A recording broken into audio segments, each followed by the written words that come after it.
Public ಟೈಮ್ಸ್ಗೆ ಸ್ವಾಗತ. Sir, ಹುಣಗುಂತ little ತಾಲೂಕೊಳಗ Murudi ಗ್ರಾಮ ಅಂತಂದಲ್ಲಿ vote ಚೋರಿ ಅಂತ ಆರೋಪ ಆಗೈತೆ ಸರ್. ಮತ ಕಳ್ಳತನ ಮಾಡಿ ಅದ್ರ ಬಗ್ಗೆ ನಾನು ಕೇಳಿದ್ದೇನೆ, ನನಗೂ ಬಂದಿದೆ, ದೂರು ಬಂದಿದೆ, ಆಯೋಗಕ್ಕೆ ದೂರು ಕೊಟ್ಟಿದ್ದಾರೆ.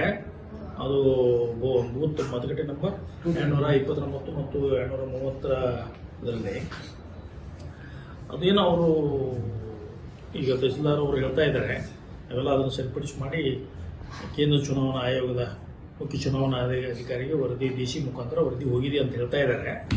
ಇದು ಏನೋ ಈಗ ಏನೋ ಬೆಂಗಳೂರು ಬಿಟ್ಟು ಹೊರಗಡೆ ಮತ ಏನು ಪಟ್ಟಿಯನ್ನು ತಯಾರು ಮಾಡುವಂಥ ಕೆಲಸ ಕೇಂದ್ರ ಚುನಾವಣಾ ಆಯೋಗದ ಅಡಿ ಬರುವಂಥ ಮುಖ್ಯ ಚುನಾವಣಾ ಅಧಿಕಾರಿಗೆ ಸಂಬಂಧಪಟ್ಟದ್ದು. ಬೆಂಗಳೂರಲ್ಲಿ ನಾವು ಮಾಡ್ತಾ ಇದ್ದೇವೆ, ಈಗ ರಾಜ್ಯ ಚುನಾವಣಾ ಆಯೋಗಕ್ಕೆ ಅಧಿಕಾರ ಇದೆ, ನಾವು ಮತದಾರ ಪಟ್ಟಿಯನ್ನು ತಯಾರು ಮಾಡ್ತಾ ಇದ್ದೇವೆ. ಇಲ್ಲಿ ಅವ್ರು ಮಾಡ್ತಾರೆ, ಅಲ್ಲಿ ಮಾಡ್ತಾರೆ, ಅಲ್ಲಿ ಕೂಡ ಅಧಿಕಾರ ಕೊಟ್ಟರು. ಹೊಸ ಕಾಯ್ದೆ ಪ್ರಕಾರ, GBI ಕಾಯ್ದೆ ಪ್ರಕಾರ ನಮಗೆ ಕೊಟ್ಟರು ಅಧಿಕಾರ ಬೆಂಗಳೂರಿಗೆ. ಇಲ್ಲಿ ನಮ್ಮ ಚುನಾವಣೆ ನಾವು ಮಾಡುವಾಗ ವಿಧಾನಸಭಾ ಮತದಾರ ಪಟ್ಟಿಯನ್ನು ನೋಡಿಕೊಂಡು ಅವಲಂಬಿಸಿ ನಾವು ಮಾಡೋದಿರುತ್ತದೆ. ಸೊ ಅದ್ರ ಬಗ್ಗೆ ನಾನು, ಯಾಕಂದ್ರೆ ಇದನ್ನ ಸರಿಪಡಿಸುವಂತ ಅಧಿಕಾರ ಕೇಂದ್ರ ಚುನಾವಣಾ ಆಯೋಗದ ಅಡಿ ಬರುವಂತ ಮುಖ್ಯ ಚುನಾವಣಾ ಅಧಿಕಾರಿ ಬೆಂಗಳೂರು ಅವರಿಗೆ ಸಂಬಂಧಿಸಿದ್ದು. ಆಯ್ತಾ, ಹೀಗಾಗಿ ಅವರೆಲ್ಲ ಸರಿ ಮಾಡಿದೀವಿ ಅಂತ ಹೇಳಿದ್ದಾರೆ.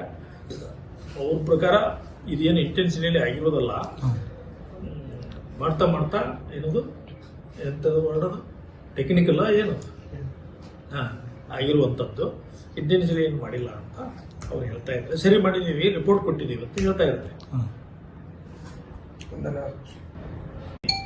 ಅಂತ ಯಾವ ಪ್ರಕರಣಗಳು ಇನ್ನೂ ಕಂಡು ಬಂದಲ್ಲಿ ಅಥವಾ ಹಾಗೇನಾದರೂ ಇದು ಬಂದರೆ ಅಂಥವು ಯಾವನ್ನೂ ನೀವು ಮಾಡಬೇಡಿ, ಮತ್ತೆ ಅವುಗಳನ್ನು ಸರಿಪಡಿಸಿ 18 ವರ್ಷ ಆದವ್ರನ್ನ ಸೇರ್ಪಡೆ ಮಾಡಿ ಅಂತ ಹೇಳಿಕೆ ಕೊಟ್ಟಿದ್ದೇನೆ.